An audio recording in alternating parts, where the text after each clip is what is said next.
नवीन बाबू 4.5 कोटी ओडिया लोकंकर संपत्ति मुझे आपण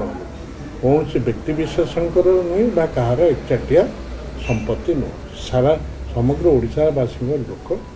तेणु ओडावासी संपत्ति से बाउंड्री लाइन बाहर को जीवार प्रश्न उठूना कारण एक नवीन बाबू केवे आमको शिखे ना आम निश्चित भाव जो क्षेत्र में अन्याय विरुद्ध स्वरोत्तोलन करूँ और राजनैतिक आह्वान सम्मुखीन आउट हबार प्रश्न से सदा कहते 24 वर्ष शासन 24 वर्ष शासन कि गोटे कथा स्मरण शक्ति बोधे जो बंधु मैंने राजनैतिक बंधु मैंने शासन क्षमतार अच्छा स्मरण शक्ति कौन कमिगला से भूली जाऊँच दीर्घ 9 वर्ष ये मिलित सरकार अंशीदार थे कम करते नवीन नेतृत्व तेणु जो आगामी दिन में ये क्षेत्र आभिमुख्य कथा जो कथा कहले मुझे आपण मैंने तो केमती ग्रहण करेंगे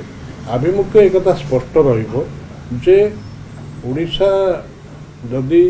लोक प्रति अन्याय होड़शा साथ किसी व्याहत हो कौन सालिश कर